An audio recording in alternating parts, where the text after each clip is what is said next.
हरे कृष्णा। आप सभी भक्तजनों का, सभी भागवतों का स्वागत है आज के भागवत महापुराण की कक्षा में। आज हम करेंगे पहले कैंटो का 7वें अध्याय का श्लोक संख्या 11 और उससे आगे के देखने का, समझने और पढ़ने का प्रयास करेंगे। सत्र का शुभारंभ हम पहले श्री मंगलाचरण के साथ आरंभ करेंगे। ओम अज्ञानतिमिरान्धस्य ज्ञानांजन शलाकया चक्षुरुन्मीलितं येन तस्मै श्री गुरुवे नमः। श्री चैतन्य मनोभीष्टं स्थापितं येन भूतले स्वयं रूपः कदा मह्यं ददाति स्वपदान्तिकं। वन्देऽहं श्रीगुरुः श्रीयुतपदकमलं श्रीगुरुन् वैष्णवांश्च श्रीरूपं साग्रजातं सहगण रघुनाथान्वितं तं सजीवं साद्वैतं सावधूतं परिजनसहितं कृष्ण चैतन्य देवं श्री राधा कृष्ण पादान सहगण ललिता श्री विशाखान्वितांश्च नमः। ओम विष्णुपादाय कृष्ण प्रेष्ठाय भूतले श्रीमद भक्ति वेदांत स्वामी निति नामिने नमस्ते सारस्वते देवे गौरवाणी प्रचारिणे निर्विशेष शून्यवादी पाश्चात्य देशतारिणे नमो महावदान्याय कृष्ण प्रेम प्रदायते कृष्णाय कृष्ण चैतन्य नामने गोर्त्विषे नमः। हे कृष्ण करुणा सिंधो दीन बंधो जगतपते गोपेश गोपिका कांत श्री राधा कांत नमोस्तुते। तप्त कांचन गौरांगी श्री राधे वृंदावनेश्वरी वृषभानुसुते देवी प्रणमामि हरिप्रिये। वाञ्छाकल्पतरुभ्यश्च कृपा सिन्धुभ्यैव च पतितानां पावनेभ्यो वैष्णवेभ्यो नमो नमः। जय श्री कृष्ण चैतन्य प्रभु नित्यानंद श्री अद्वैत गदाधर श्रीवासादि गौर भक्त वृंद। हरे कृष्ण कृष्ण कृष्ण हरे हरे हरे राम राम राम हरे हरे। हरे कृष्ण। आप सभी भक्तजनों का, सभी भागवतों का स्वागत है आज के सत्र में। तो मंगलाचरण हो गया है। आज हम पढ़ेंगे पहले कैंटो का अध्याय नंबर 7 श्लोक संख्या 11। उसका अनुवाद से शुरू करते हैं। शील व्यासदेव के पुत्र श्री सुखदेव गोस्वामी न केवल दिव्य शक्ति से युक्त थे, अपितु वे भगवान के भक्तों के भी अत्यंत प्रिय थे। इस प्रकार उन्होंने इस महान कथा यानी कि श्रीमद् भागवतम का अध्ययन किया। तात्पर्य जगत गुरु श्रील प्रभुपाद द्वारा। श्रील प्रभुपाद की जय। ब्रह्म वैवर्त पुराण के अनुसार शील सुखदेव गोस्वामी अपनी माता के गर्भ में ही मुक्त आत्मा थे। शील व्यासदेव जानते थे कि यह बालक जन्म लेने के बाद कभी घर में नहीं रहेगा। अतएव उन्होंने बालक को भागवतम की रूपरेखा सुनाई, जिससे वह भगवान की दिव्य लीलाओं में अनुरक्त होता रहे। जन्म लेने के बाद यह बालक यथार्थ में श्लोकों का पाठ करके भागवत की विषय वस्तु में और भी अधिक शिक्षित बन गया। भाव यह है कि सामान्य रूप से मुक्त पुरुष अद्वैतवादी दृष्टिकोण के साथ परम ब्रह्म से एकाकार होने के उद्देश्य से उनके निराकार ब्रह्म के आयाम के प्रति आसक्त होते हैं। लेकिन व्यासदेव जैसे शुद्ध भक्तों की संगति से मुक्त पुरुष भी भगवान के दिव्य गुणों के प्रति आकर्षित हो जाते हैं। श्री नारद की कृपा से शील व्यासदेव श्रीमद् भागवतम महाकाव्य का वर्णन कर सके और व्यासदेव के अनुग्रह से श्री सुखदेव गोस्वामी उसके आशय को ग्रहण कर सके। भगवान के दिव्य गुण इतने आकर्षक हैं कि श्री सुखदेव गोस्वामी निराकार ब्रह्म में लीन ना होकर उससे विरक्त हो गए और उन्होंने भगवान की निजी लीलाओं को ग्रहण कर लिया। व्यवहारिक रूप से सुखदेव गोस्वामी अपने मन में यह सोचते हुए कि परम ब्रह्म की निराकार धारणा से विलग हो गए कि उन्होंने अपना इतना समय परमेश्वर के निराकार उपाधि के पीछे व्यर्थ ही गवा दिया। तो निराकारवादी से वो क्या बन गए? भजनानंदी बन गए। दूसरे शब्दों में उन्होंने निराकार ब्रह्म की तुलना में भगवान के सगुण रूप से अधिक दिव्य आनंद की अनुभूति प्राप्त की। और उस समय के बाद वे न केवल विष्णु जनों अर्थात भगवत भक्तों के ही अत्यंत प्रिय बन गए, अपितु विष्णु जन भी अत्यंत प्रिय हो गए। जो भगवत भक्त जीवों की व्यक्तिता को नष्ट नहीं करना चाहते और जो भगवान के निजी सेवक बनना चाहते हैं, वे निर्विशेषवादियों को ज्यादा पसंद नहीं करते और इसी प्रकार परमेश्वर से एकाकार होने की इच्छुक निर्विशेषवादी भगवत भक्तों का मूल्यांकन कर पाने में असमर्थ होते हैं। इस प्रकार अनंत काल से वे दोनों दिव्य तीर्थ यात्री कभी कभी प्रतिस्पर्धी बन जाते हैं। दूसरे शब्दों में इनमें से हर एक अपनी साकार और निराकार चरम अनुभूति के कारण अपने को दूसरे से पृथक रखना चाहता है। अतः ऐसा प्रतीत होता है कि श्री सुखदेव गोस्वामी भी भक्तों को नहीं चाहते थे, चूंकि चूंकि वे स्वयं एक प्रगाढ़ भक्त बन गए, अतः वे सदैव विष्णु जनों की संगति करना चाहते थे और विष्णु जन भी उनकी संगति की कामना करते थे, क्योंकि वे व्यक्तिगत भागवत बन चुके थे। इस प्रकार पिता तथा पुत्र दोनों ही ब्रह्म के दिव्य ज्ञान से अवगत थे, और दोनों, और बाद में वो दोनों परमेश्वर के साकार रूप के प्रति अनुरक्त हो गए। इस प्रकार श्लोक से प्रश्न का उत्तर भी मिल जाता है कि श्री सुखदेव गोस्वामी किस प्रकार भागवत की कथा के प्रति आकृष्ट हुए। तो पहले क्या थे ये? ब्रह्मानंदी, निराकार ब्रह्म की उपासना करने वाले थे, लेकिन उसमें आनंद तो नहीं होता है कुछ भी, तो ये बन गए भजनानंदी, भगवान जी का भजन करने वाले, साकार रूप की पूजा करने वाले, उनको सगुण रूप में मानने वाले। तो उसमें इनको आनंद मिला, और यही प्रश्न का उत्तर है कि किस तरह से वो सुखदेव गोस्वामी भागवत की कथा के प्रति आकर्षित हुए थे। श्लोक संख्या 12 अनुवाद। सूत गोस्वामी ने शौनक आदि ऋषियों को संबोधित किया, अब मैं भगवान श्री कृष्ण की दिव्य कथा तथा राजऋषि परीक्षित महाराज के जन्म, कार्यकलाप तथा मोक्ष विषयक वार्ताएं एवं पांडु पुत्रों द्वारा गृहस्थाश्रम के त्याग की कथाएं कहने जा रहा हूं। तात्पर्य जगतगुरु श्रील प्रभुपाद द्वारा, श्रील प्रभुपाद की जय। भगवान श्री कृष्ण पतित आत्माओं पर इतने दयालु हैं कि वे विभिन्न जीवों के मध्य स्वयं अवतरित होते हैं और उनके दैनिक कार्यकलापों में भाग लेते हैं। कोई भी ऐतिहासिक तथ्य, चाहे पुराना हो या नया, यदि उनका संबंध कृष्ण की लीलाओं से है तो उसे भगवान की दिव्य कथा ही समझना चाहिए। कृष्ण के बिना पुराण या महाभारत जैसे पूरक ग्रंथ निरी कहानियां या ऐतिहासिक तथ्य हैं, लेकिन कृष्ण के होने से वे दिव्य बन जाते हैं, और उनका श्रवण करते ही हम भगवान जी से दिव्य रूप से जुड़ जाते हैं। तो जिस चीज में, जिस वस्तु में, जिस साहित्य में, जिस इतिहास में, जिस पुराण में, ग्रंथों में कृष्ण नहीं है, तो वो एक तरह की कहानियां, स्टोरीज, निरी कहानियां या हिस्टोरिकल फैक्ट्स का ही तक ही सीमित रहती हैं। लेकिन जैसे ही उसके अंदर कृष्ण के बारे में आ जाता है, कुछ कृष्ण के बारे में चर्चा होती है, तो वो कृष्ण की वजह से वो दिव्य बन जाता है, और उनका श्रवण करने से हम लोग जो होते हैं भगवान जी के दिव्य रूप से जुड़ पाते हैं।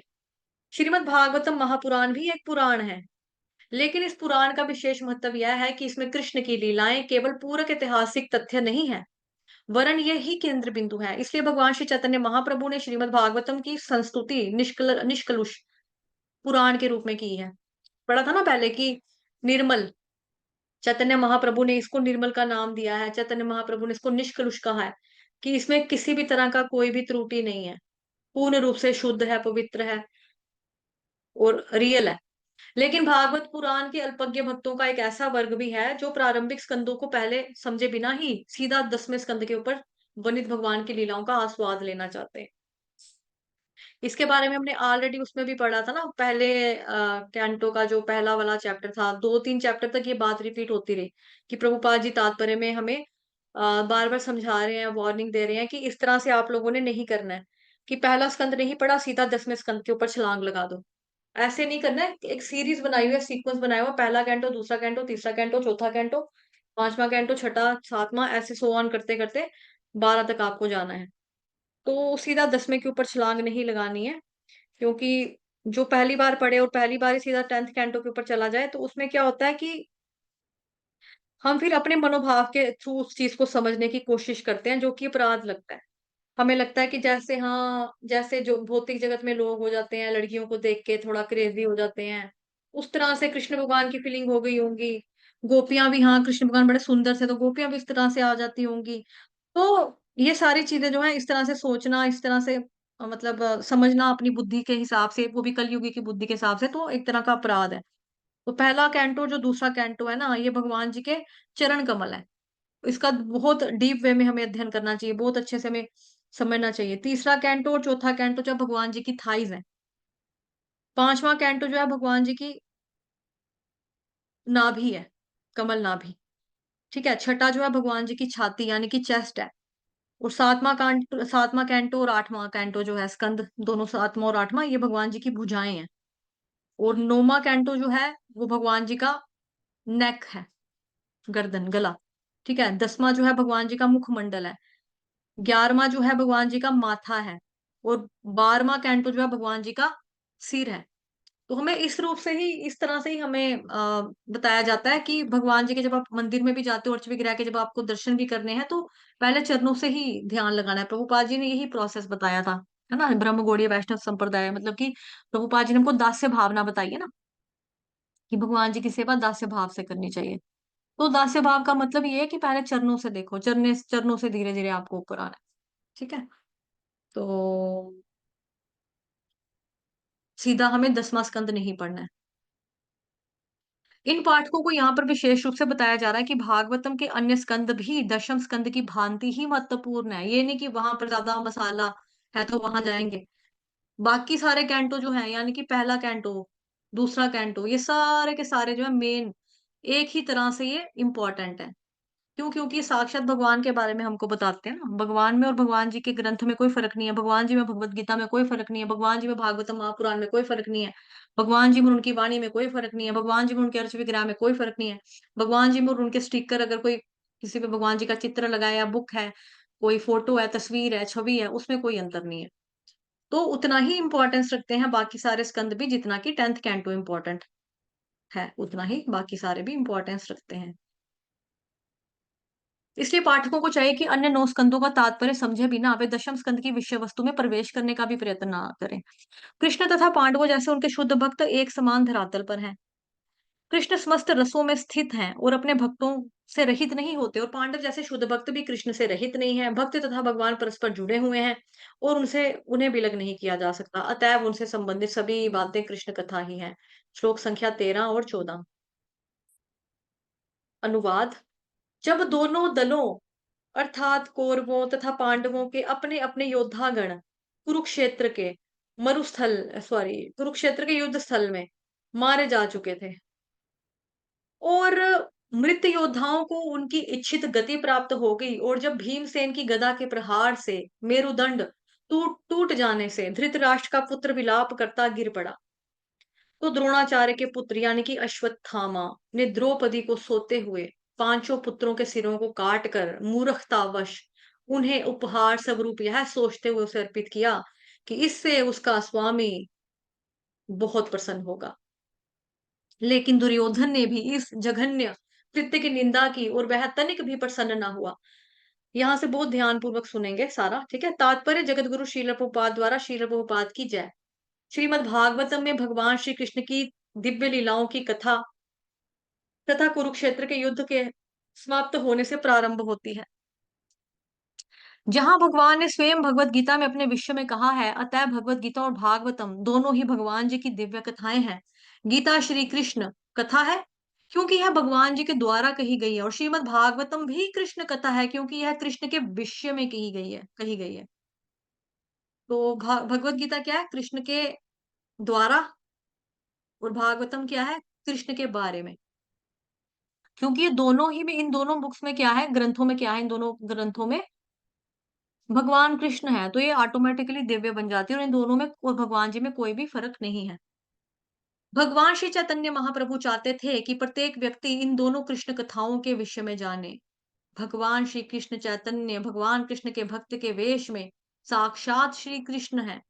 अतः भगवान श्री कृष्ण और श्री कृष्ण चैतन्य महाप्रभु दोनों के मंतव्य समान है। भगवान चैतन्य की इच्छा थी कि जिन्होंने भारत में जन्म लिया है वे सारे लोग इन कृष्ण कथाओं को गंभीरता पूर्वक समझें और पूर्ण अनुभूति होने के बाद विश्व के प्रत्येक भाग में इस दिव्य संदेश का प्रचार करें। इसे त्रस्त विश्व में वांछित शांति तथा संपन्नता प्राप्त हो सकेगी। श्लोक संख्या 15।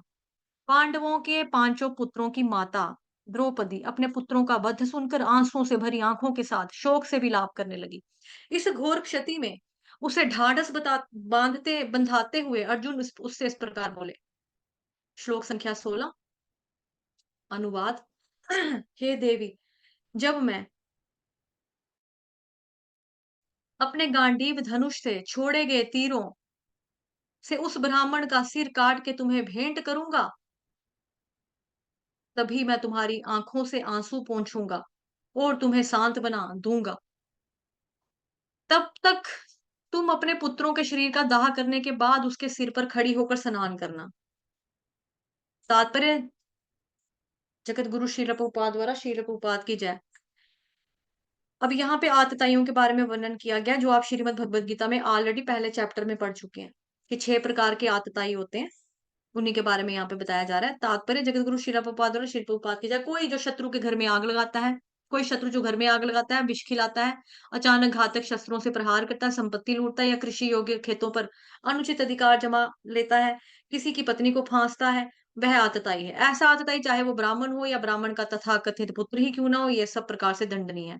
जब अर्जुन ने अश्वत्थामा नामक आतताई का सिर काटने की प्रतिज्ञा की, तो वह भली-भांति जानता था कि अश्वत्थामा ब्राह्मण का पुत्र है और उनके गुरु का पुत्र है।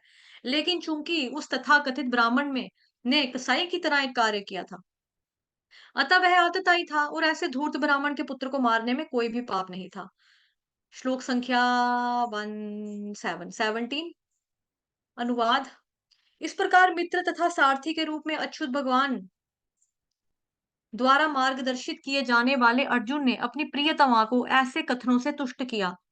तब उसने अपना कवच धारण किया और भयानक अस्त्र शस्त्रों से लैस होकर वह अपने रथ पर चढ़कर अपने गुरुपुत्र अश्वत्थामा का पीछा करने के लिए निकल पड़ा। श्लोक संख्या 18 अनुवाद। राजकुमारों का हत्यारा अश्वत्थामा अर्जुन को दूर से ही अपनी ओर तेजी से आते हुए देखकर वह अपने रथ पर सवार होकर डर के मारे अपनी जान बचाने के लिए उसी तरह भाग निकला जिस प्रकार शिव जी के भय से ब्रह्मा जी भागे थे। तात्पर्य जगत गुरु शील प्रभुपाद द्वारा शील प्रभुपाद की जाए पुराणों की पाठ्य सामग्री के अनुसार कह या अर्कह के दो संदर्भ मिलते हैं। कह का अर्थ है ब्रह्मा, जिन्होंने एक बार अपनी पुत्री से मोहित होने पर उसका पीछा किया, जिससे शिव जी कुपित हो गए और उन्होंने ब्रह्मा जी पर अपने त्रिशूल से आक्रमण कर दिया। ब्रह्मा जी अपने प्राणों के भय से भागे। जहां तक अर्कहा का संबंध है, वामन पुराण में इसका एक प्रसंग मिलता है। विद्युन्माली नामक एक असुर था, जिसे एक चमचमाता सुनहरा वायुयान दिया गया था, जो सूर्य के पीछे पीछे यात्रा कर रहा था और उसके प्रकाश से रात्रि भाग जाती थी। इसके कारण सूर्यदेव क्रुद्ध हो गए और उन्होंने अपनी प्रखर किरणों से वायुयान को पिघला डाला। इससे शिवजी कुपित हो गए और उन्होंने सूर्यदेव पर आक्रमण कर दिया।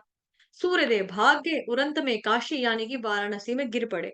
वह स्थान लोलार्क के नाम से प्रसिद्ध हुआ। श्लोक संख्या 19 अनुवाद।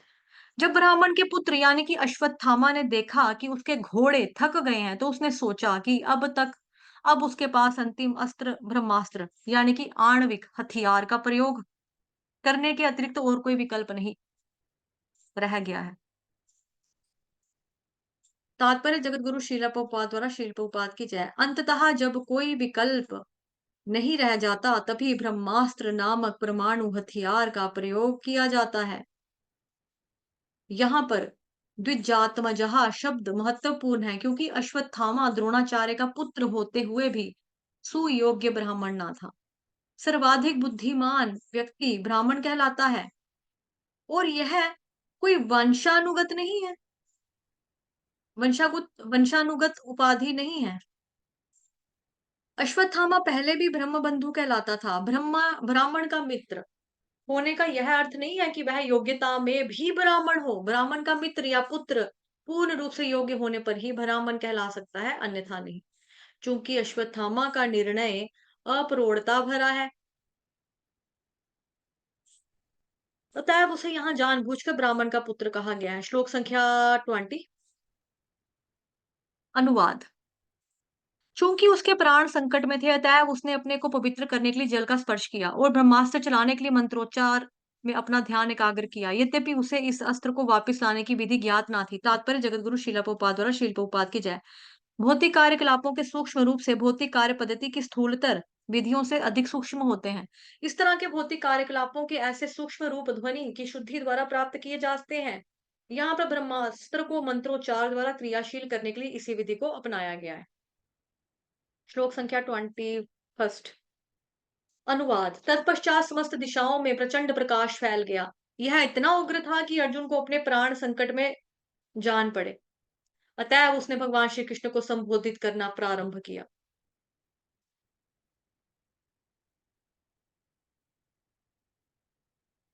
श्लोक संख्या 22 अर्जुन ने कहा, हे भगवान कृष्ण, आप सर्वशक्तिमान परमेश्वर हैं। आपकी विविध शक्तियों की कोई सीमा नहीं है। अतएव एकमात्र आप ही अपने भक्तों के हृदयों में अभय उत्पन्न करने में समर्थ हैं। भौतिक कष्टों की ज्वालाओं में फंसे सारे लोग केवल आप में ही मोक्ष का मार्ग पा सकते हैं। तात्पर्य जगत गुरु शील प्रभुपाद द्वारा शील प्रभुपाद की जय। अर्जुन भगवान श्री कृष्ण के दिव्य गुणों से अवगत था, क्योंकि कुरुक्षेत्र के युद्ध में वे दोनों साथ साथ उपस्थित थे। तभी उसका अनुभव उसे हो चुका था। अतएव श्री कृष्ण के विषय में अर्जुन का कथन प्रमाणिक है। कृष्ण सर्वशक्तिमान है और भक्तों की निर्भयता के कारण स्वरूप है। भगवत भक्त सदैव निर्भय रहता है, क्योंकि भगवान उसकी रक्षा करते हैं। यह भौतिक संसार जंगल में धधकती अग्नि के समान है, जिसका शमन भगवान श्री कृष्ण की कृपा से ही संभव है। गुरु भगवान की कृपा के प्रतिनिधि होते हैं। अतः भौतिक अस्तित्व की ज्वालाओं में जलता हुआ व्यक्ति स्वरूप सिद्ध गुरु के पारदर्शी माध्यम से ही भगवान की कृपा रूपी वर्षा प्राप्त कर सकता है। गुरु अपनी वाणी के द्वारा पीड़ित व्यक्ति के हृदय में प्रवेश करके दिव्य ज्ञान प्रदान करते हैं, जिससे भौतिक संसार की अग्नि जो है वो बुझ सकती है। तो यहाँ पे प्रमाणिक गुरु संप्रदाय के बारे में बताया जा रहा है कि कृष्ण की कृपा होती है, नो डाउट। लेकिन कृष्ण की कृपा से फिर हमें क्या मिलते हैं? पहले हमें गुरु महाराज मिलते हैं ना। तो फिर ज्ञान जो होती है और जो कृष्ण की कृपा होती है, वो एक तरह की वर्षा के रूप में, मतलब बरसात हो जाती है। कृपा की कह लो, अब बारिश हो जाती है एकदम से। कृपा की बरसात होती है। तो गुरु क्या करते हैं? अपनी वाणी के द्वारा, साधु अपनी वाणी के द्वारा क्या करते हैं? जो पीड़ित व्यक्ति हैं, उसके दिल में प्रवेश करके दिव्य ज्ञान प्रदान करते हैं, जिससे वो भौतिक संसार की अग्नि बुझ सकती है। तो जो हम पढ़ते हैं, गाते हैं गुरु वंदना आरती, जो प्रेम भक्ति चंद्रिका से ली गई है। चक्षुदान दिलो यही जन्मे जन्मे प्रभु सई, दिव्य ज्ञान हृदय प्रकाशित, प्रेम भक्ति यहाँ होते अविद्या विनाश याते, वेद गाय यहाँ रचरित। तो गुरु की महिमा के बारे में बताया। फिर 23rd श्लोक संख्या अनुवाद। आप आदि भगवान हैं, जिनका समस्त सृष्टियों में विस्तार है, और आप भौतिक शक्ति से परे हैं। आपने अपनी आध्यात्मिक शक्ति से भौतिक शक्ति के सारे प्रभावों को दूर भगा दिया है। आप निरंतर शाश्वत आनंद तथा दिव्य ज्ञान में स्थित रहते हैं। तात्पर्य जगत गुरु शील प्रभुपाद द्वारा, शील प्रभुपाद की जय। भगवत गीता में भगवान कहते हैं कि जो व्यक्ति भगवान जी के चरण कमलों की शरण ग्रहण करता है, वह अविद्या के चरण चंगु से छूट जाता है। कृष्ण सूर्य के तुल्य है और माया या भौतिक जगत अंधकार के तुल्य है। जहां जहां सूर्य का प्रकाश जाता है, वहां वहां से अंधकार या अज्ञान तुरंत दूर हो जाता है। यहाँ पर अज्ञान के संसार से निकलने का सर्वश्रेष्ठ उपाय सुझाया गया है। और यहाँ पर भगवान जी को आदि परमेश्वर कहा गया है। एक मिनट।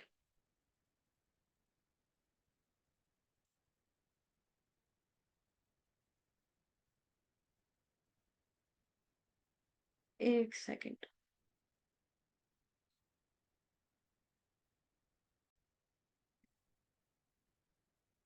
यहाँ पर भगवान जी को आदि परमेश्वर कहा गया। उन्हीं से अन्य सारे अवतारों का विस्तार होता है। सर्वव्यापी भगवान विष्णु कृष्ण के पूर्ण अंश या विस्तार है। तो इसके बारे में हमने उसमें पढ़ा था ना, अ, पहले कैंटो का 3rd चैप्टर जो था ना, कृष्ण भगवान सभी अवतारों के स्रोत हैं, उसमें पढ़ा था हमने। और जो यहाँ पर बताया है श्रीमद् भगवत गीता में, भगवान कहता है कि जो व्यक्ति भगवान के चरण कमलों की शरण ग्रहण करता है, वह अविद्या के चंगु से छूट जाता है। सर्वधर्मान् परित्यज्य माम एकम शरणम व्रजम अहम त्वाम सर्व पापेभ्यो, है ना वो वाला श्लोक। और दूसरा यहाँ पे लिखा है, कृष्ण सूर्य के तुल्य है, या और माया या भौतिक जगत अंधकार के तुल्य है। जहां जहां सूर्य का प्रकाश जाता है, वहां वहां से अंधकार या अज्ञान तुरंत दूर हो जाता है। ये चैतन्य चरितामृत मध्य लीला खंड 22:31 से लिया गया है। मध्य लीला खंड है ना जो, उसका अध्याय 22 और श्लोक संख्या 31 है। कृष्ण सूर्य सामा माया है अंधकार, यहाँ कृष्ण ताहा नहीं माया अधिकार। तो उसमें ये अनुवाद यहाँ पर है, ये सारा अनुवाद है यहाँ तक उसी श्लोक का। ये चैतन्य चरितामृत का मध्य लीला का 22वें अध्याय का 31वां नंबर का श्लोक। भगवान अपनी नाना प्रकार की शक्तियों सहित ईश्वर तथा जीवों के असंख्य रूपों में अपना विस्तार करते हैं, लेकिन श्री कृष्ण मूल आदि भगवान है, जिनसे प्रत्येक वस्तु का उद्भव होता है। इसके बारे में काफी चर्चा हो चुकी है हमारी, है ना। चार्ट में भी आपको दिखाकर पूरा एक दिन का एक्सपेंशन के बारे में बता दिया था। और जो 3rd चैप्टर पढ़ा है हमने भागवतम महापुराण का पहले कैंटो का, उसमें भी डिटेल में पढ़ लिया। इस दृश्य जगत में भगवान का जो सर्वव्यापी रूप दिखलाई पड़ता है, वह भी भगवान का ही आंशिक अभिव्यक्ति है। अतः परमात्मा भगवान में ही सन्निहित है। वे पूर्ण पुरुषोत्तम भगवान है। उन्हें भौतिक जगत के कर्मों तथा फलों से कोई सरोकार नहीं होता क्योंकि वे भौतिक सृष्टि से बहुत ऊपर है। अंधकार सूर्य का विकृत यानी कि उल्टा रूप है। अतएव अंधकार का अस्तित्व सूर्य के अस्तित्व पर निर्भर करता है। लेकिन सूर्य में अंधकार का नामो निशान नहीं होता कि अंधकार जो है ना, अंधकार को अगर दूर भगाना है तो उसके लिए सूरज हमें चाहिए। लेकिन सूरज को किसी तरह की रोशनी की ज़रूरत नहीं पड़ती, सूरज अपने आप में ही रोशन है। तो उसी तरह से ये बताया जा रहा है, लेकिन सूर्य में अंधकार का नामो-निशान नहीं होता, सूरज में अंधकार नहीं होता, लेकिन संसार में अंधकार है। तो ज जो संसार में भी अंधकार होता है, दिल में भी हमारा अंधकार होता है। तो जो संसार वाला अंधकार है वो सूरज चढ़ेगा तो खत्म हो जाएगा अंधकार। और जो हमारे दिल वाला अंधकार है, मतलब कि दिल में हमारे क्या अज्ञान है ना, जो दिल में अज्ञान है, उसका अंधकार कैसे दूर होगा? चक्षुदान दिलो यही जन्मे जन्मे प्रभु से ही दिव्य ज्ञान हृदय प्रकाशित। वो गुरु महाराज कृष्ण की कृपा, गुरु की कृपा से हमें वहां पे जब ज्ञान का दीपक जल जाएगा हमारे हृदय में तो दिव्य ज्ञान प्रकाशित हो जाएगा।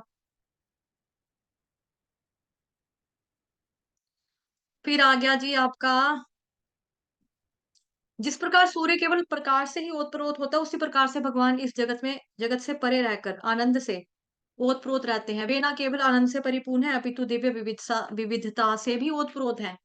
दिव्यता तनिक भी गतिहीन नहीं है बल्कि गतिशील विविधता विविधता से युक्त है। वे भौतिक प्रकृति से भिन्न है क्योंकि भौतिक प्रकृति तीन गुणों के कारण जटिल बनी रहती है। वे परम या प्रधान है अतः वे पूर्ण है। सही है।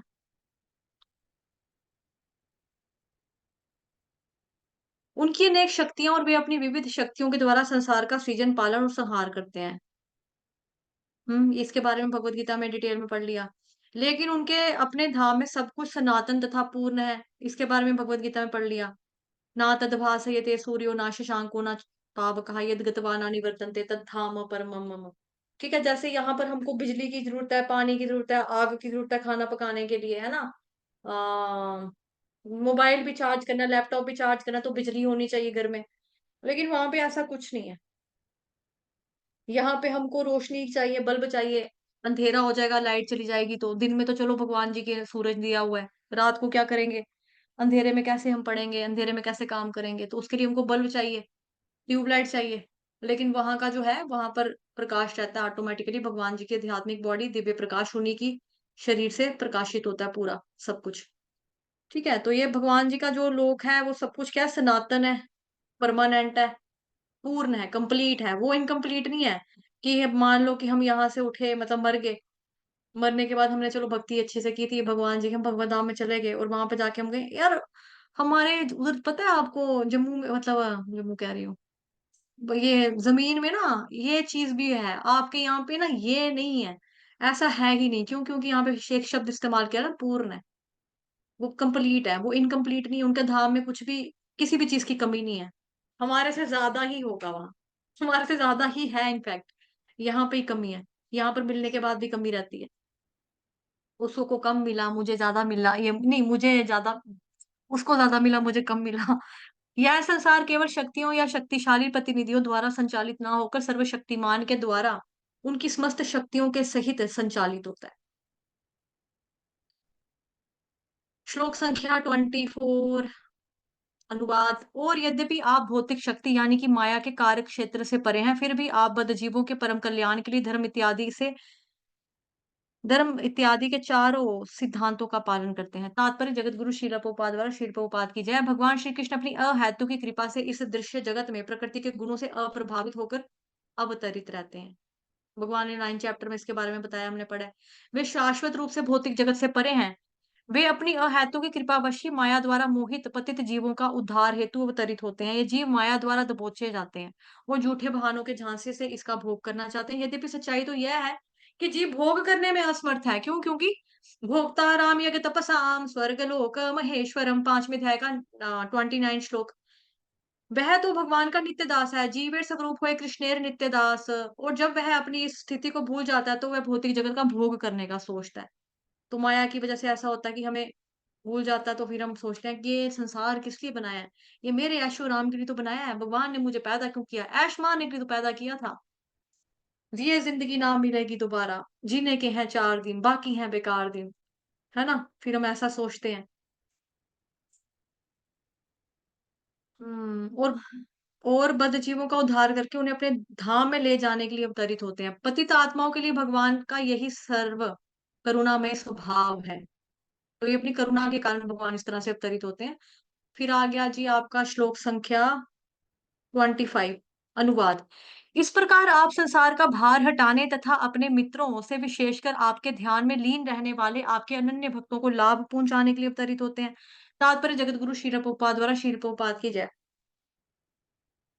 ऐसा प्रतीत होता है कि भगवान अपने भक्तों का पक्षपात करते हैं। सभी जीव भगवान से संबंधित हैं, वे सबों के लिए समान हैं। फिर भी वे अपने जनों तथा भक्तों के प्रति विशेष अनुरक्त रहते हैं। भगवान सबों के पिता हैं, उनका कोई पिता नहीं हो सकता और ना ही उनका कोई पुत्र बन सकता है। उनके भक्त ही उनके इष्ट मित्र तथा उनके परिजन हैं।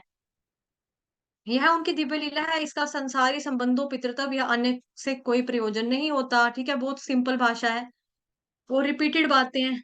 अब तक तो हमें समझ में आ गया है सारा। जैसा कि ऊपर कहा गया कि भगवान प्रकृति के गुणों से ऊपर है, अतः भक्ति में उनके इष्ट मित्र या संबंधियों में संसारी रिश्तों जैसी कोई भी चीजें नहीं।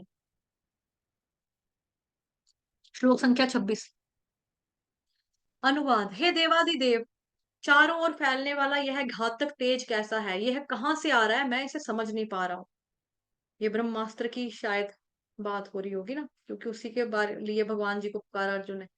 तात्पर्य जगत गुरु शील प्रभुपाद द्वारा शील प्रभुपाद की जाए। जो भी वस्तु भगवान के समक्ष प्रस्तुत की जाए उसे सादर प्रार्थना पूर्वक करना चाहिए। यही मानक विधि है। यहाँ पे हमको सिखाया जा रहा है,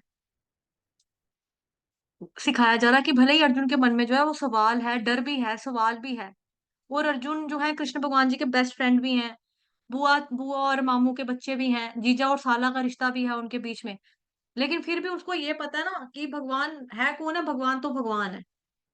तो बताया जा रहा है कि कुछ भी अगर आपको बात रखनी है भगवान जी के लिए या फिर गुरु के प्रति, भी यहाँ पे गुरु का जिक्र नहीं है, बट कहते ना कि गुरु जो है वो भगवान जी के समान ही, हरि के समान ही है। उनका आदर, उनका सम्मान जो है हरि के बराबर ही होना चाहिए, उन्हीं के बराबर करना चाहिए।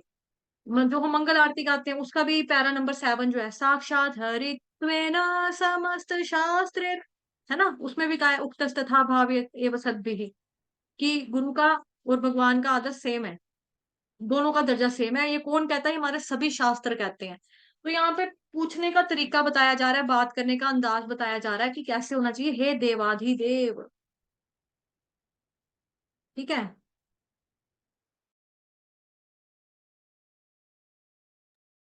हे देवाधिदेव, चारों ओर फैलने वाला ये घातक कैसे तेज है? ये तेज कैसा है? तो उन्होंने पहले भगवान जी को रिस्पेक्ट दिया, प्रार्थना की, प्रार्थना करनी चाहिए। और हालांकि यहाँ पे बताया जा रहा है जो भी वस्तु भगवान के समक्ष प्रस्तुत की जाए उसे सादर प्रार्थना पूर्वक करनी चाहिए, यही मानक विधि है। और अर्जुन ने भगवान के अंतरंगा सखा होते हुए भी, आगे ना फ्रेंड होते हुए भी, सखा होते हुए भी इस विधि का पालन सामान्य जनों को सूचित करने के लिए किया, हमें सिखाने के लिए किया, सामान्य जनों को सूचित करने के लिए किया। और हमें भी बता रहे हैं कि किस तरह से गुरु से प्रश्न पूछना है, भगवान जी से भी किस तरह से, क्योंकि हम लोग भगवान जी से भी तो बातें करते हैं ना। जब हम भगवान जी के मंदिर में जाते हैं या अपने ही घर में जब भगवान जी की सेवा करते हैं, कुछ भी लगाते हैं, भोग लगाते हैं, तो उनसे बात तो हम करते हैं। ये नहीं कि सिर्फ मंत्र मारा, मंत्र पढ़ दिया तो चलो बाहर, उस तरह से तो नहीं करते ना। अगर कुछ गलत भी हो जाता है हमारे साथ तो हम भगवान जी से बोलते हैं ना, हे भगवान जी, क्यों किया उसने मेरे साथ ऐसा? मैं उसको इतना प्यार करता हूँ फिर भी देखो उसने मेरे को धोखा दे दिया। भगवान, मैं आपसे इतना प्यार करता था, आपने मेरे पापा को क्यों छीन लिया? इस तरह से हम शिकायत भी अगर करते हैं तो पहले हम उनको रिस्पेक्टफुली बोलते हैं ना, हे भगवान जी। इस तरह से बोलते हैं ना भगवान जी, हम मतलब कि किसी और तरीके से तो नहीं बात करते ना भगवान से। तो उसी तरह से हमें बताया जा रहा है कि जैसे अर्जुन के ऊपर भी देखो इस वक्त बुरा समय है ना, ब्रह्मास्त्र छोड़े गए हैं उसके बच्चों के लिए। तो और परीक्षित महाराज की किस तरह से फिर भगवान जाकर रक्षा करते, तो अर्जुन ने पहले भगवान जी को बुलाया, बताया। ये बेसिकली हमारे लिए प्रैक्टिकली सीखने वाली बात है, तभी करके इस पे है तो भले ही तात्पर्य 3 लाइनों का, लेकिन ये प्रैक्टिकली सीखने वाला, हमारे हमें आचार में ढालने वाली बात है ये, कि आपको कभी भी बात करनी है गुरु से, कृष्ण भगवान जी से, भगवान जी से, तो किस तरह से करनी है। एक प्रोसेस है उसका, सादर प्रार्थना पूर्वक करनी चाहिए हमको। भगवान जी से रिस्पेक्टफुली बात करनी चाहिए, गुरु से भी रिस्पेक्टफुली और आदर देकर बात करनी चाहिए। श्लोक संख्या आपका है 27। अनुवाद। पूर्ण पुरुषोत्तम भगवान ने कहा, तुम मुझसे यह जान लो कि यह द्रोण के पुत्र का कार्य है। उसने आणविक शक्ति से मंत्र यानी कि ब्रह्मास्त्र का प्रहार किया है और वह यह नहीं जानता कि उसकी चोंध को कैसे लुटाया जाए। मतलब कि या तो होता है ना कि जैसे कोई व्यक्ति जो है, किसी ने कुछ किया, गलत किया, तो उसको ये भी पता होना चाहिए कि इस गलत को वापस कैसे रोकना कैसे है, रोकना कैसे है, रोकने का भी तरीका आना चाहिए ना, कि हम कुछ चीज़ कर रहे हैं, उसका प्रोसेस अभी बीच में है, हमने छोड़ दिया, वो अंडर प्रोसेस चीज़ चल रही है, बस होने वाला है। तो हम उसको एट वन्स उसको हम डीएक्टिवेट कर दें, तो वो रुक जाएगा। है ना? वो रुक जाएगा। तो एक्टिव करना भी आना चाहिए, तो डीएक्टिवेट करना भी आना चाहिए आपको। तो उसको एक्टिव करना तो आता था ब्रह्मास्त्र, छोड़ना तो आता था, लेकिन ब्रह्मास्त्र को रोकना कैसे है, वापस कैसे लेकर आना है, उसको वो नॉलेज नहीं था। लेकिन उसने खुंदक में आके भी ब्रह्मास्त्र छोड़ दिया। ठीक है?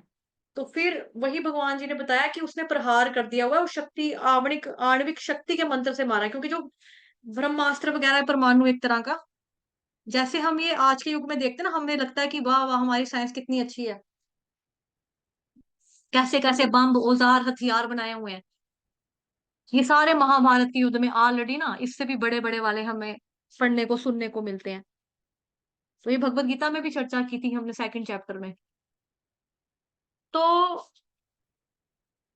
दौर जो है वो बदला है, लेकिन चीजें जो है, हमें लगता है कि हमारी साइंस ने तरक्की किया, लेकिन सोचो कि जो इतने 5,000 साल पहले जो युद्ध हुआ, रामायण के दौर पे जो युद्ध हुआ, महाभारत के दौर पे जो युद्ध हुआ, उस दौरान ये सारी चीजें अवेलेबल थी।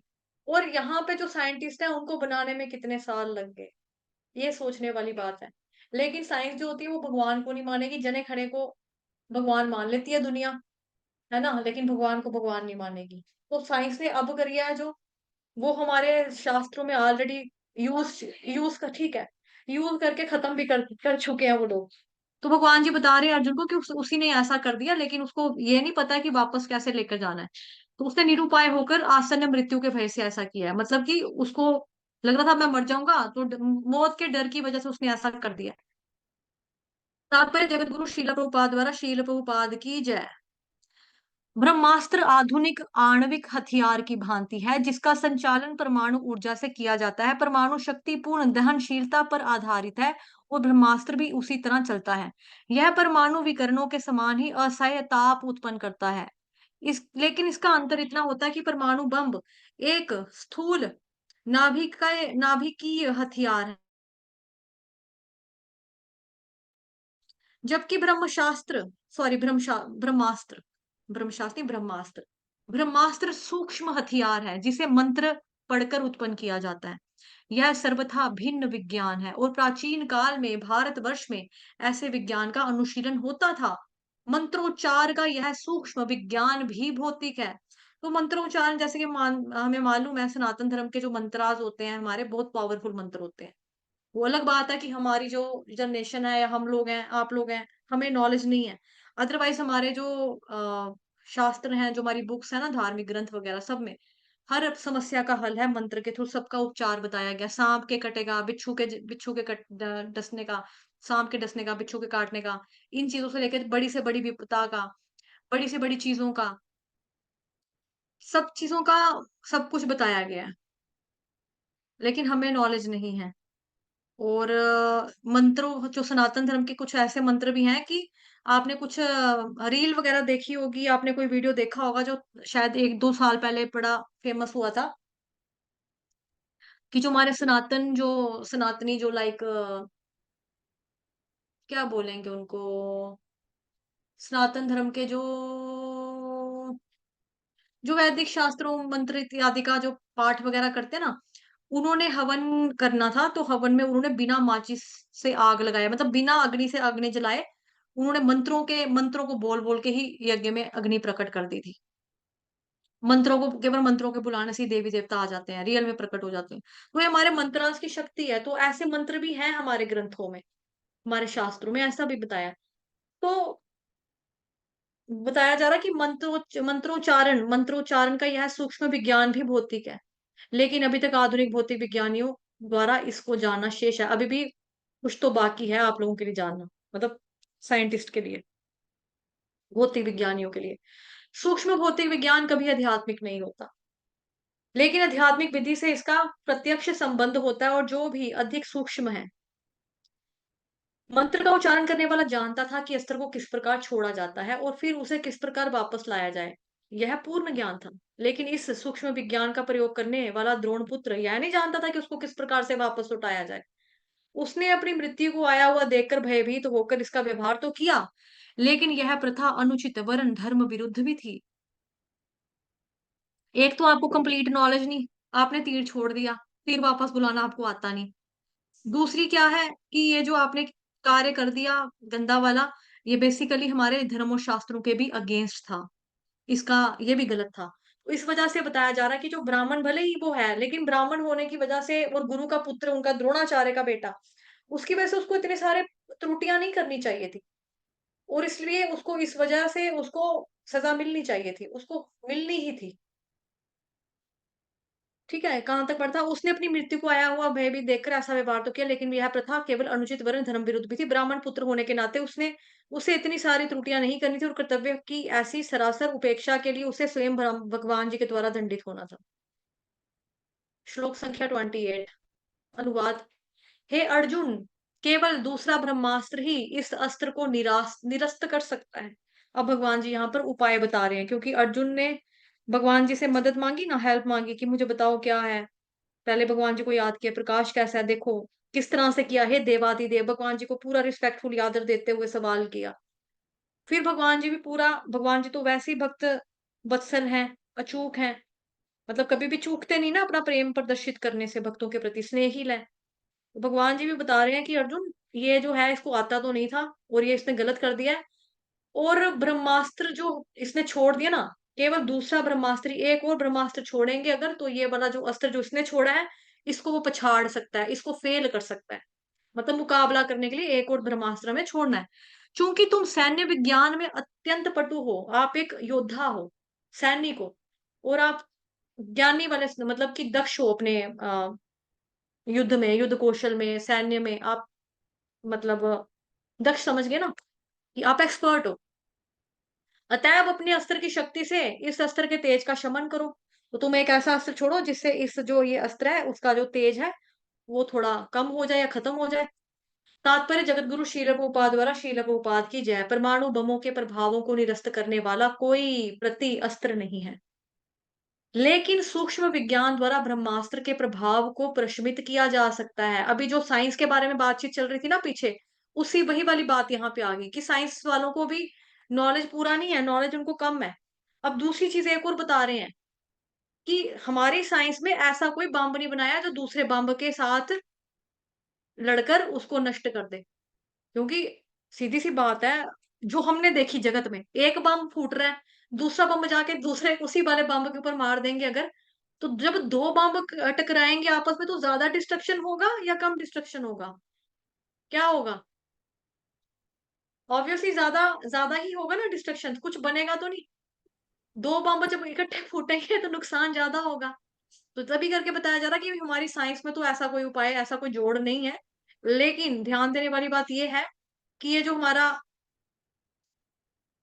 यहाँ पे जो बताया जा रहा है, उसमें ऐसा होता था, आज की डेट में नहीं है। परमाणु बमों के प्रभावों को निरस्त करने वाला कोई प्रति अस्त्र नहीं है, लेकिन सूक्ष्म विज्ञान द्वारा ब्रह्मास्त्र के प्रभाव को प्रशमित किया जा सकता है। और उन दिनों जो लोग सैन्य विज्ञान में पटु होते थे, वे ब्रह्मास्त्र का शमन कर सकते थे। मतलब बम छोड़ा एक, अभी उन्होंने तो ब्रह्मास्त्र छोड़ा एक तरह का, एक आप कह सकते हो कि आ, चलो, टीवी में देखा है ना, मतलब मुझे वो वर्ड बोलना नहीं आ रहा, मतलब छवि तो उसकी मेरी माइंड में आ गई, लेकिन बोलना नहीं आ रहा। द्रोणपुत्र इस अस्त्र को प्रशमित करने की कला नहीं जानता था, अतएव अर्जुन को अपने अस्त्र से इसे प्रशमित करने का आदेश मिला। अब यहाँ पे दूसरी चीज भी क्या हमें देखने को मिल रही है कि जो गुरु द्रोणाचार्य का पुत्र अश्वत्थामा है, जो सभी बच्चों को युद्ध कौशल सिखा रहे हैं, है ना, उसी के लिए जब बच्चे जाते हैं उनके पास पढ़ने के लिए, राजाओं के भी, अपना खुद का बच्चा भी उन्हीं से पढ़ रहा है, अपने ही पापा से पढ़ रहा है। लेकिन फिर भी जो अपने पुत्र को नहीं सिखाया, वो उन्होंने, अर्जुन को पता है, अर्जुन को आता है वो चीज, अर्जुन को ज्ञान है उसका। तो यहाँ से हमें पता लग रहा है कि अर्जुन जो है वो कितना लायक था।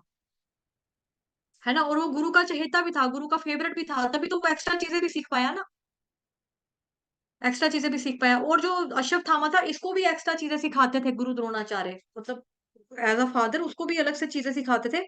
लेकिन जब बाकी बच्चों को छुट्टी हो जाती थी, ये पांडव और जो कौरव, इनको छुट्टी हो जाती थी, तो जब अर्जुन को पता लगता था कि आज गुरुजी ने अश्वत्थामा को फलानी चीज सिखानी है जो कि हमारी क्लास से अलग से टॉपिक है, कुछ अलग से पढ़ाने लगे हैं, मतलब सिखाने लगे हैं, तो अर्जुन ने वहां पे जाकर सीखना उनके साथ कि भाई मैं, मेरे को भी सिखाओ, मैं भी अश्वत्थामा के साथ सीख लूंगा।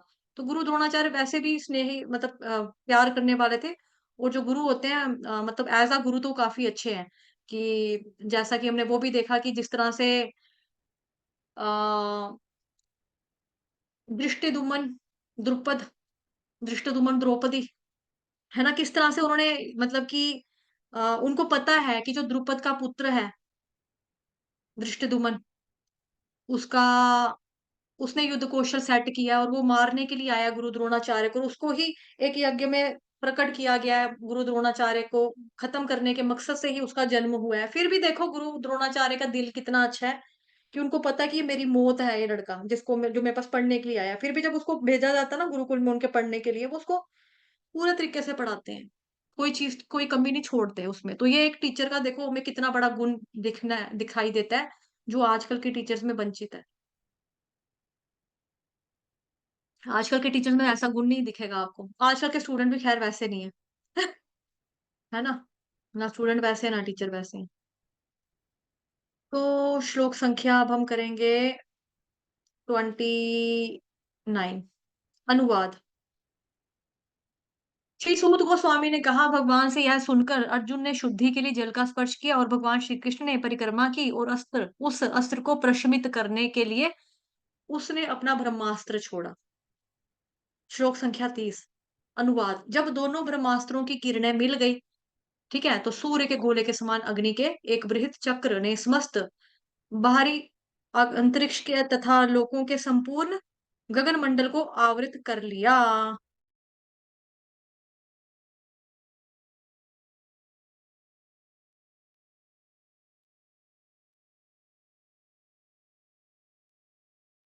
तो ये देखो इस तरह से कुछ हुआ होगा। ये देखो जैसे ये तीर आ रहे ना, एक तीर वहां से आ रहा है, दूसरा तीर वहां से आ रहा है, तो तीर तीर के आपस में टकराने से क्या होता था, जैसे ये देखो, है ना, कि दो तीर आ रहे हैं इकट्ठे और तीरों को आपस में टक्कर लगी, तो फिर एक तरह से इस तरह से ऐसा हो जाता था। तो ये चीज, ठीक है, तो ये हमने टीवी में देखा ना, रामायण में महाभारत में ऐसा ये देखते थे हम लोग। तात्पर्य। जगत गुरु श्रील प्रभुपाद द्वारा, श्रील प्रभुपाद की जय। ब्रह्मास्त्र के उद्दीपन से उत्पन्न ऊष्मा सृष्टि के प्रलय के समय सूर्य के गोले से निकलने वाली अग्नि तुल्य होती है। ब्रह्मास्त्र से उत्पन्न ऊष्मा की तुलना में परमाणु शक्ति का विकिरण बिल्कुल नगण्य है। परमाणु बम के विस्फोट से ज्यादा एक ही ग्रह नष्ट हो सकता है, लेकिन ब्रह्मास्त्र द्वारा उत्पन्न ऊष्मा से संपूर्ण ब्रह्मांड नष्ट हो सकता है। तभी उसका नाम ब्रह्मास्त्र ना, क्योंकि वो ब्रह्मांड को नष्ट करने की पूरी पूरी ताकत रखता है। बताया, अब इसकी तुलना प्रलय कालीन ऊष्मा से की गई है। श्लोक संख्या 31। अनुवाद। उन अस्त्रों की सम्मिलित अग्नि से तीनों लोकों के सारे लोग जल भून गए। सभी लोगों को सांवर्तक अग्नि का स्मरण हो आया, जो प्रलय के समय लगती है। तात्पर्य। जगत गुरु श्रील प्रभुपाद द्वारा, श्रील प्रभुपाद की जय।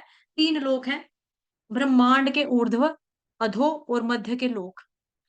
यद्यपि ब्रह्मास्त्र इस पृथ्वी पर छोड़ा गया था, लेकिन अस्त्रों की सम्मिलित ऊष्मा सारे ब्रह्मांड में छा गई और विभिन्न लोकों के समस्त वासी प्रखर ऊष्मा का अनुभव करने लगे। वे इसकी तुलना सावर्तक अग्नि से करने लगे। अतः कोई भी ग्रह जीवों से रहित नहीं है, जैसा कि अल्प बुद्धि वाले भौतिकतावादी लोग सोचते हैं। जैसे हम लोग कई सोचते हैं, हमारे में से सोचते थे, है ना, जैसे हमें इस दुनिया में भी कई बोलते हैं कि भाई यही है संसार, यही दुनिया, इसके अलावा और कोई कुछ नहीं है, यही हम ही हैं, और कोई ग्रह नहीं और कुछ नहीं है।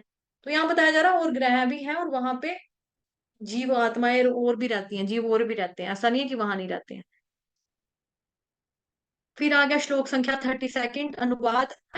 इस प्रकार जनसामान्य में फैली हड़बड़ी और ग्रहों का आसन्न विनाश को देखकर अर्जुन ने भगवान श्री कृष्ण की इच्छा अनुसार तुरंत ही दोनों अस्त्रों का निवारण कर दिया। तात्पर्य जगतगुरु श्रील प्रभुपाद द्वारा श्रील प्रभुपाद की जाए। यह मत कि आधुनिक परमाणु बम का विस्फोट संसार का संहार कर सकता है, बचकानी कल्पना है। पहले तो परमाणु ऊर्जा संसार का विनाश करने के लिए पर्याप्त सशक्त नहीं है। दूसरा, यह सब परमेश्वर की परम इच्छा पर निर्भर है, क्योंकि इनकी इच्छा या स्वीकृति के बिना कुछ भी बनाया बिगाड़ा नहीं जा सकता। यह सोचना भी मूर्खता है कि प्राकृतिक नियम अनंतिम रूप से शक्तिशाली है। भौतिक प्रकृति का नियम भगवान जी के निर्देशानुसार कार्य करता है, जिसकी पुष्टि भगवत गीता में की गई है। उसमें भगवान कहते हैं कि प्रकृति के नियम उनके अधिक्षण में कार्य करते हैं। 14 चैप्टर में भगवान बताते हैं, 17 चैप्टर में भगवान बताते हैं, 9th चैप्टर में भगवान ये चीज बताते हैं। इस संसार का संहार भगवान की ही इच्छा से हो सकता है, छोटे मोटे राजनेताओं की सनक से नहीं हो सकता। भगवान श्री कृष्ण की इच्छा ने इच्छा प्रकट की कि द्रोणी और अर्जुन दोनों के द्वारा छोड़े गए अस्त्र लौटा दिए जाएं, और अर्जुन ने तुरंत इस आज्ञा का पालन किया। इसी प्रकार सर्वशक्तिमान भगवान जी के अनेक दूत हैं, और भगवान जो चाहते हैं उसे उन्हीं की इच्छा से कोई संपन्न कर सकता है। श्लोक संख्या 33। अनुवाद। तांबे के दो लाल तप्त गोलों के समान क्रोध से प्रज्वलित आंखें किए अर्जुन ने अत्यंत दक्षता पूर्वक से गौतमी के पुत्र को बंदी बना लिया। अब गौतमी कौन है? उनकी मम्मा का नाम है, अश्वत्थामा की मदर का नाम है, यानी कि गुरु द्रोणाचार्य की जो पत्नी है उनका नाम क्या है? मतलब गौतमी। और उसे रस्सियों से पशु की तरह बांध लिया, क्योंकि उसने हरकत ही जानवर वाली की थी ना, छोटे बच्चों के ऊपर। जो बच्चा दुनिया में नहीं आया बेचारा, है ना, जो भी माँ की कोख में है, और उसके पापा को मरे कितना टाइम हुआ, अभी अभिमन्यु की जस्ट डेथ हुई है, और साथ ही में जो अंदर बच्चा पेट में पल रहा है उसको मारने के लिए भी ब्रह्मास्त्र छोड़ दिया। और जो बाकी बच्चे सोए हुए थे उनकी भी खोपड़ियां लाकर दुर्योधन के सामने लाकर दे दी कि ये देखो, मैंने पांडवों का सर्वनाश कर दिया, उनको मार कर आया हूं मैं।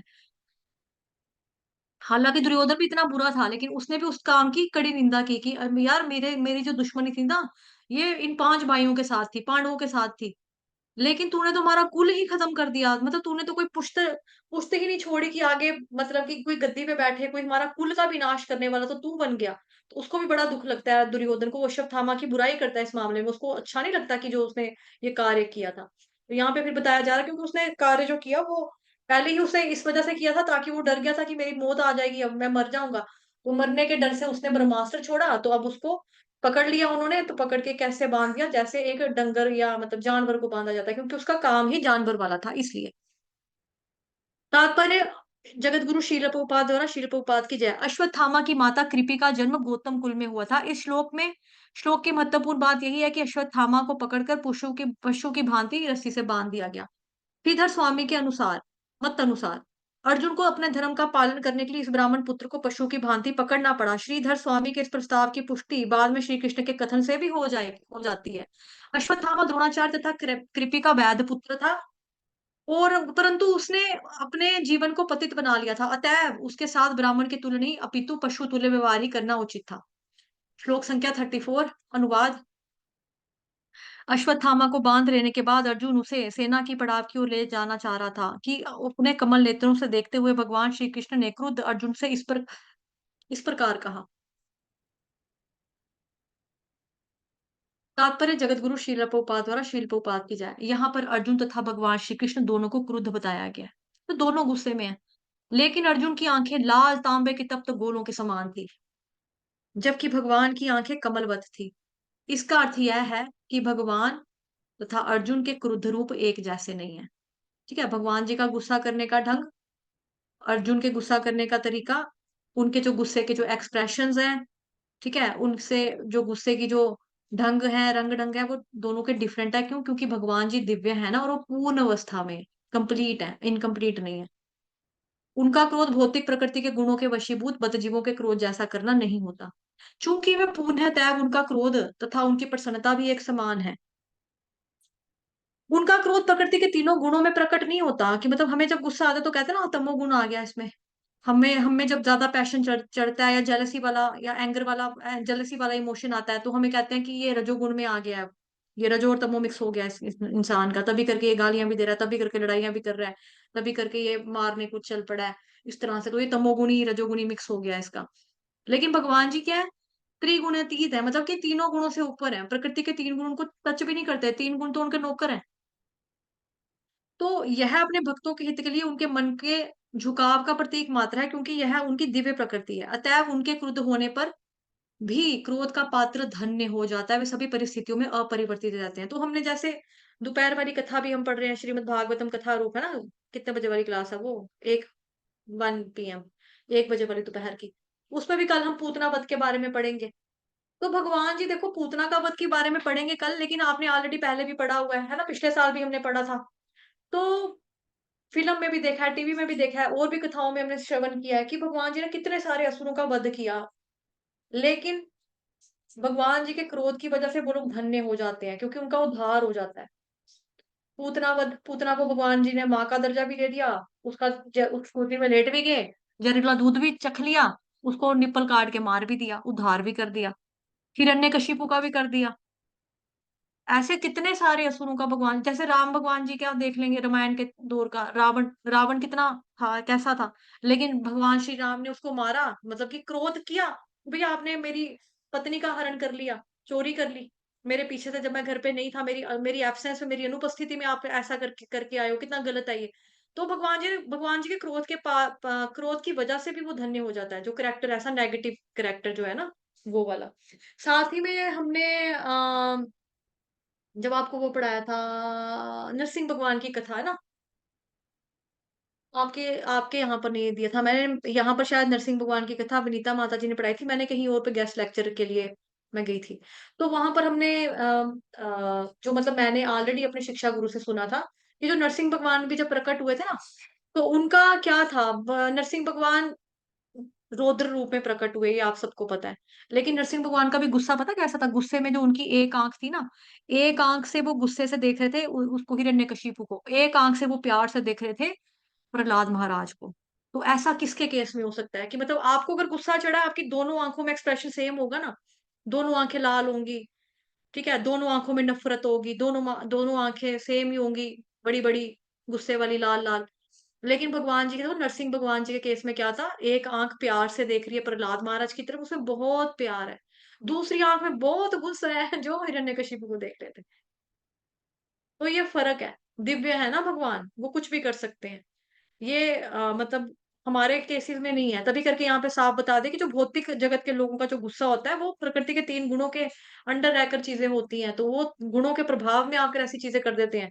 जैसे कई बारी हमें लगता है, ये इंसान बेचारा है तो बड़ा ठंडे स्वभाव का, है तो हमेशा कूल नेचर का, आज पता नहीं बेचारे को क्या हो गया। चलो कोई बात नहीं, जो रोटी खाता है उसको गुस्सा आ ही जाता है, आ गया होगा, जिसका दिल भरा आया होगा, कोई बात नहीं, हमेशा ये प्यार करता है, जिसने कह दिया, चिल्ला दिया तो कोई बात नहीं। तो हम सोचते हैं आगे तो बड़ा अच्छा था, आज पता नहीं इसको क्या हुआ। तो उसमें क्या होता है, गुण का प्रभाव हो जाता है, मतलब प्रकृति के जो 3 गुण है, सत्वगुण, रजोगुण, तमोगुण, वो हमेशा, वो तमोगुण में आ गया थोड़ा-सा, थोड़ा रजो में आ गया, ये कैसे कर सकता है, ये चीज़ मेरी थी, इसको मैं हथियाना चाहता था, ये प्रॉपर्टी मेरी है, इस तरह से रजोगुण आ गया। रजोगुण के और तमोगुण का मिक्स होने की वजह, मिक्सचर भी होता है, जैसे 2 रंगों को मिक्स किया जाता है, ऐसे रजो तमो भी मिक्स होता है, सत्व तमो भी मिक्स होता है, सत्व रजो भी मिक्स होता है, वैसे। फिर आ गया श्लोक संख्या 35, अनुवाद। भगवान श्री कृष्ण ने कहा, हे अर्जुन, इस ब्रह्म बंधु को छोड़कर तुम दया मत दिखलाओ, क्योंकि इसने सोते हुए निर्दोष बालकों का वध किया है, मतलब सोए हुए बच्चों के ऊपर प्रहार कर दिया, वो भी छोटे बच्चों के ऊपर, बालकों के ऊपर। मतलब बालक बेचारा क्या कर देगा, कितना ताकत वाला होता है, जब बच्चों में क्या जान, क्या ताकत होगी, है ना? वो सोए भी हुए हैं अपने मम्मी के पास अपनी, तो उनको मार दिया। इसने बालकों का वध किया है। तात्पर्य जगत गुरु शील प्रभुपाद द्वारा, शील प्रभुपाद की जय। अब अर्जुन को उन्होंने क्या क्या कहकर बोला है, क्या कहकर संबोधित किया? ब्रह्म बंधु। ब्रह्म बंधु शब्द महत्वपूर्ण है। जो व्यक्ति ब्राह्मण कुल में जन्म लेता है किंतु ब्राह्मण कहलाने की योग्यता नहीं रखता, उसे ब्राह्मण बंधु कहकर संबोधित किया जाता है, ना कि ब्राह्मण। ठीक है? अब ब्राह्मण बंधु का मतलब, बंधु का हम अपना तरीका मतलब निकालें, बंधु का मतलब होता है फ्रेंड, ब्राह्मण का मतलब हाँ ब्राह्मण, तो ये ब्राह्मणों का फ्रेंड, या हम ब्राह्मण के फ्रेंड, या ये हमारा फ्रेंड, इस तरह से नहीं है। ब्राह्मण बंधु का मतलब क्या हुआ, जो पैदा तो हो गया ब्राह्मण के घर में, लेकिन वो ब्राह्मण कहलाने के लायक नहीं है। उसका जो कर्म है, उसके जो कार्य हैं, वो गलत हैं, गंदे हैं। शूद्रों वाला कार्य कर दिया, शूद्र वाला भी नहीं किया उसने, पापियों वाला कार्य कर दिया। शूद्र का काम भी एक सेवा करना होता है। शूद्र का मतलब ये नहीं कि शूद्र है तो वो मर्डर मर्डर करेगा। शूद्र का मतलब होता है जो इसके अंदर सेवा भाव है, क्योंकि वो शूद्र जो निकला वो कहाँ से निकला है? भगवान जी के चरणों से निकला है। और हम जब खड़े होते हैं, आधार हमारा क्या है? पैर होते तो हम खड़ोते खड़े होते ना। पैर ही नहीं होंगे तो हम कहाँ से खड़े होंगे? तो शूद्र तो एक कोई गलत नहीं है होना, ठीक है। लेकिन इस तरह सा जो पाप पूर्ण वाला कार्य किया उसने, वो बहुत ही निंदनीय है। अ, उच्च न्यायालय के न्यायाधीश का पुत्र स्वतः ही न्यायाधीश नहीं हो जाता कि जज का बेटा जज निकलेगा, टीचर का बच्चा टीचर निकलेगा, इस तरह से नहीं हो जाता। लेकिन न्यायाधीश के पुत्र को न्यायाधीश का रिश्तेदार कहने में कोई हर्ज नहीं है। अतः जिस प्रकार कोई जन्म के द्वारा ही न्यायालय का न्यायाधीश नहीं बन जाता, उसी प्रकार कोई जन्म के आधार पर ही ब्राह्मण नहीं होता, अपितु उसे ब्राह्मण की आवश्यक योग्यताएं प्राप्त करनी होती हैं। जिस प्रकार न्यायाधीश का पद, न्यायाधीश जज को बोलते हैं ना, उसके योग्य व्यक्ति के लिए होता है, उसी प्रकार ब्राह्मण का पद भी योग्यता से ही प्राप्त होता है। शास्त्रों का आदेश है कि यदि ब्राह्मण से इतर कुल में भी उत्पन्न हुए पुरुष में ब्राह्मण के सद्गुण रहते हैं, तो उसे ब्राह्मण के रूप में स्वीकार करना होता है। इसी प्रकार यदि ब्राह्मण कुल में उत्पन्न व्यक्ति ब्राह्मण के गुणों से रहित होता है, तो उसे अब्राह्मण, या ठीक से ना कहना चाहे तो ब्राह्मण बंधु ही कहना चाहिए। कि मतलब कि ब्राह्मण के कुल में पैदा तो हो गए, लेकिन क्वालिटी जो गुण है ना, वो तो ब्राह्मणों वाले नहीं, कर्म जो है वो तो ब्राह्मण वाले नहीं है। तो ब्राह्मण बंधु ही कहना चाहिए। आजकल के जो संसार में हमारे हैं, वो 90% ब्राह्मण बंधु ही हैं। कि ब्राह्मण के घर में पैदा तो हो गए, लेकिन खाते क्या है? मीट अंडे। पीते क्या है? शराब। तो उनको ब्राह्मण बंधु कहना चाहिए। ऐसा ब्राह्मण जो जात से तो ब्राह्मण है, पापा का सरनेम तो लग गया उसके पीछे, शर्मा, खजूरिया, लेकिन दिखेगा कहाँ पर वो आपको? क्लब में, पब में, शराब पीता, मीट अंडे खाता, रंगड़ियां तोड़ता, लड़कियों के साथ फिरता, इस तरह से, तो वो ब्राह्मण कहलाने लायक नहीं, वो ब्राह्मण बंधु उसको कहना चाहिए। तो ये उचित वर्ड है। अब्राह्मण का मतलब वो ब्राह्मण ही नहीं है, लेकिन उसमें पापा का तो खून है ना अपने, तो ब्राह्मण तो है लेकिन ब्राह्मण बंधु। समस्त वेदों के परम प्रमाण भगवान श्री कृष्ण ने ये अंतर स्वयं बतलाए हैं, और ये इसका कारण अगले श्लोक में वो बताने वाले हैं। यहाँ तक ही रखें। हरे कृष्णा। 5 बज गए। करें बंद, या आनंद आ रहा है पढ़ना है? माता जी आनंद आ रहा है। माता जी ये वही वाली क्लास है ना जो 5 से 6 बजे वाली थी, अब ये टाइम चेंज हो गया ना। हाँ प्रभु जी। परसों भी आपको बताया था, आपने परसों भी सेम चीज पूछी थी। माता जी और कर सकता। ओके, क्योंकि हाँ वो मंदिर ग्रुप में था में ना माता तो जी, वहां वो पे तो टाइम फेस्टिवल आ रहे लिखा थे, था। सेवा में भी था कर। वहां पर तो प्रभु जी ठीक है ठीक है पोस्टर माता। इतना बड़ा बड़ा पोस्टर पे भी लगा के लिखा होता है कि 4 बजे का टाइम है, पूरा गोल लगा के नोट पे भी लिखा होता है। क्लास में भी अनाउंस किया था, और आपने भी कहा था कि 4 बजे मैं नहीं आ पाऊंगा। हो सकता है मैं 4 बजे ना आ पाऊं, मेरी ऑफिस होता है, लेकिन मैं रिकॉर्डिंग सुनूंगा। उस दिन तो सारी बात हुई थी।